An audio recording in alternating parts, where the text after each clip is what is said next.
Merci beaucoup, Michaela. Donc, ces premières années sont marquées par des étapes dans la découverte du virus, des étapes majeures, menées par de grands noms. Justement, pour en parler, nous allons accueillir Claudine Duvivier. Elle nous propose d'ouvrir cette séquence avec la bande-annonce des Soldats de l'Espérance. Peut-être vous l'avez vue. J'imagine que oui. On regarde.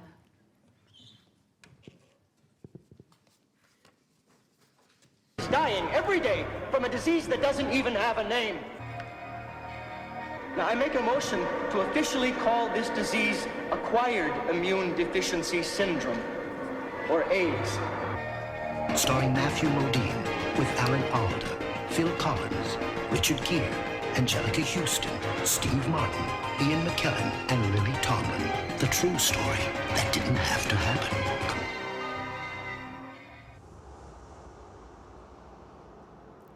Une vidéo avec ce film fort, Les Soldats de l'Espérance. Pourquoi ce choix ?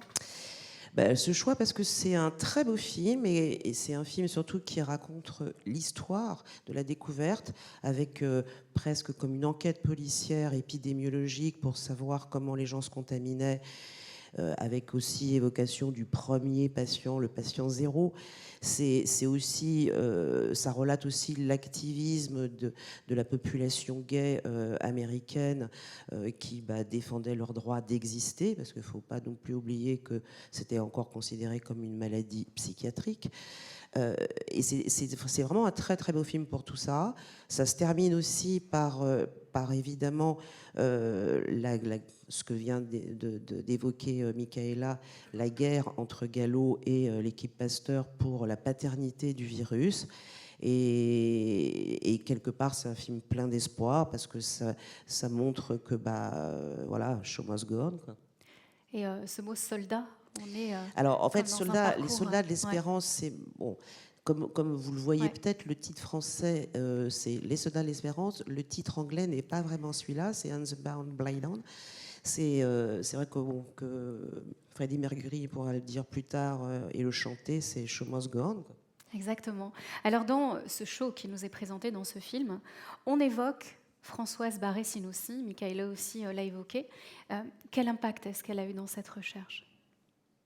Elle est découverte clairement affichée du VIH et c'est une femme extraordinaire qui a une volonté de se battre et s'est battue pendant des années et continue à le faire. Elle s'excuse d'ailleurs de ne pas pouvoir être là ce soir, mais on ne pourra jamais leur remercier autant de s'être battue pendant des années dans le combat contre le VIH, dans le monde entier d'ailleurs, pas qu'en France. Donc elle est avec nous en vidéo et elle mérite ce temps de parole ce soir avec nous. Vidéo.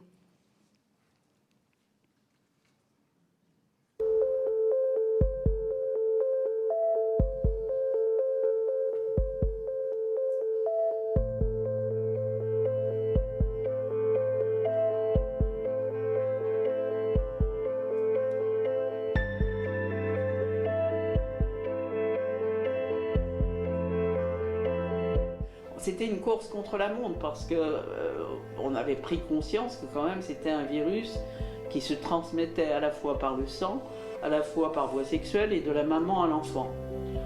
Donc il y avait une course contre la montre pour pouvoir développer le plus vite possible des tests de diagnostic, le plus vite possible envisager des stratégies thérapeutiques, le plus vite possible donc connaître mieux ce virus. Et donc, il fallait mobiliser d'autres équipes à venir à travailler avec nous.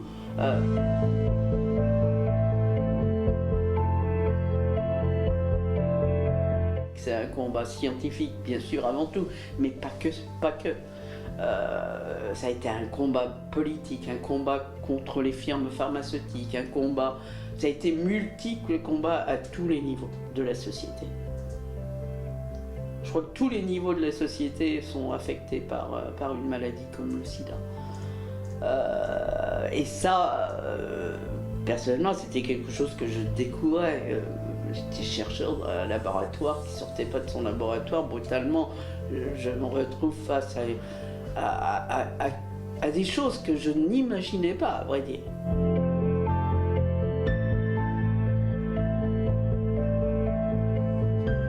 ça aussi, c'était la première fois de ma vie que je voyais ça, des patients qui débarquaient à l'Institut Pasteur dès 84 pour nous poser des questions non pas médicales, parce ils avaient très bien compris que nous n'étions pas des médecins, mais ils voulaient savoir comment le virus fonctionnait, qu'est-ce que c'était que ce virus, qu'est-ce qu'on pouvait imaginer pour développer comme développement thérapeutique, tout ça, et on était en face de personnes qui étaient en train de mourir, et qu'on savait très bien qu'ils n'auraient pas le temps d'attendre ces traitements. Donc c'est hyper angoissant de travailler dans des conditions comme celle-là, comme vous pouvez l'imaginer. Dear laureates, on behalf of the Nobel Assembly at the Karolinska Institute, it is my privilege and pleasure to express our warmest congratulations and our deepest admiration as I now ask you to step forward to receive your prizes from the hands of His Majesty the King.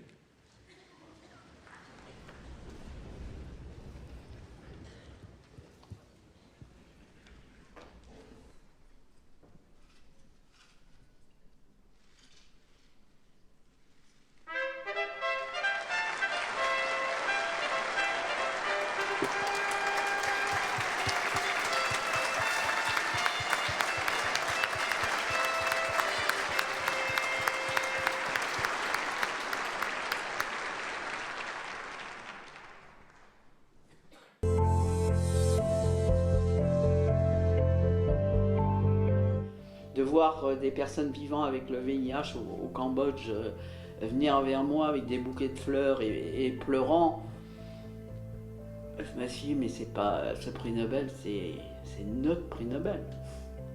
C'est pas Françoise Barré-Sinoussi, c'est une reconnaissance de toute une communauté qui a travaillé ensemble depuis le départ, depuis les années 80, pour essayer de se battre, pour avoir des solutions. Et ça, on l'a fait avec eux, avec les patients. Ils doivent être autant reconnus parce que, je dirais, la situation même en 2008, de voir qu'on commençait à avoir l'accès aux antirétroviraux dans les pays les plus pauvres, ça n'aurait pas été possible sans la voix des patients. Donc ça a été pour moi, j'ai réalisé brutalement que j'avais sur la tête une responsabilité quelque part supplémentaire de me dire, ce prix Nobel, quelque part, ça va vouloir dire que il est de mon devoir d'être leur voix.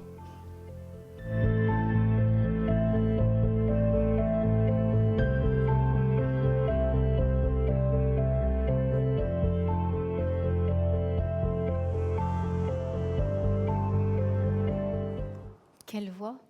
Oui, quelle voix. Et on l'en remercie. Effectivement, et merci beaucoup d'avoir sélectionné cet extrait. Merci à vous. Alors, ces premières années du virus sont marquées par des découvertes majeures en Occident, on vient de le voir, mais également en Afrique.